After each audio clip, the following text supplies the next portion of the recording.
Hello everyone, আপনাদের সবাইকে স্বাগতম এইচটিএমএল সিরিজের আর একটা নতুন ভিডিওতে। আর এই পর্যায়ে আমরা শিখব অর্ডার লিস্ট আনঅর্ডার লিস্ট কীভাবে ক্রিয়েট করে এইচটিএমএল এর ভিতরে, সেই জিনিসগুলো দেখে নিব। তো চলে যাই কম্পিউটার স্ক্রিনে। তো বেসিক ফাইল টাইপ তো আপনারা জানেন কীভাবে বেসিক ফাইল টাইপ নিতে হয়, এবং আমরা কি জানি যে সমস্ত কিছু আমাদের বডির মধ্যে করতে হবে, রাইট? তাহলে প্রথমে আমরা একটা হেডিং দিয়ে নিই, আমরা হেডিং দেওয়া শিখছি। তো হেডিং দিয়ে নিই, হেডিং দিয়ে আমরা এটাকে বলতেছি আনঅর্ডার লিস্ট।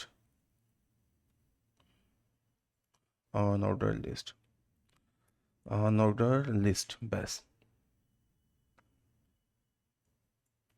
আনঅর্ডার লিস্ট আমরা নিয়ে নিলাম, একটা হেডিং দিয়ে নিলাম। এইবার আনঅর্ডার লিস্ট ক্রিয়েটের জন্য যে ট্যাগটা নেওয়া লাগে সেটার নাম হচ্ছে UL, unorder list. Okay, unorder list, UL unorder list.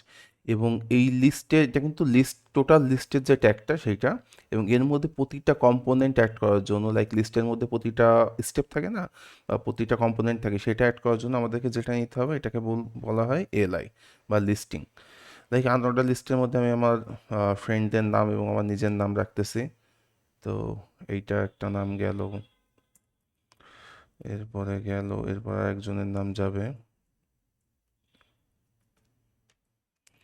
তারপরে আমরা আরেকজনের নামও রাখতে পারি। এইভাবে আমরা কিন্তু লিস্টিংটা করতে পারবো। এরপরে আমি রাখলাম, এবং যদি সেভ দিই তাহলে দেখেন আমরা ভিউটা দেখতে পাবো। যে একটু জুম করে দিই ভিউটা, তাহলে বুঝতে পারবেন। দেখেন এখানে একটা আনঅর্ডার লিস্ট ক্রিয়েট হয়ে গেল, যেটা কোনো নাম্বার নাই, একটা সিম্বল দিয়ে জিনিসটাকে রিপ্রেজেন্ট করা হচ্ছে। আনঅর্ডার লিস্ট ক্রিয়েট হয়ে গেল। একইভাবে এবার যদি আমরা একটু অর্ডার লিস্ট ক্রিয়েটের কথা ভাবি, একটা টাইটেল দিয়ে নিই প্রথমে, অর্ডার লিস্ট।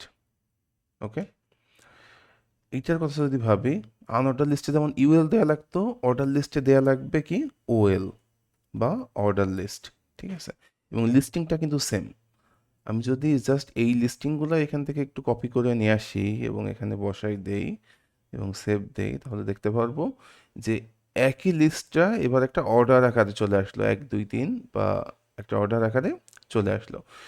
তো ওয়েবসাইট বানানোর সময় বিভিন্ন ক্ষেত্রে কিন্তু আমাদের এই জিনিসগুলো দরকার পড়ে, বিভিন্ন লিস্টিংয়ের দরকার পড়ে। তো সেগুলো কিন্তু আমরা খুব ইজিলি এভাবে করে ফেলতে পারবো।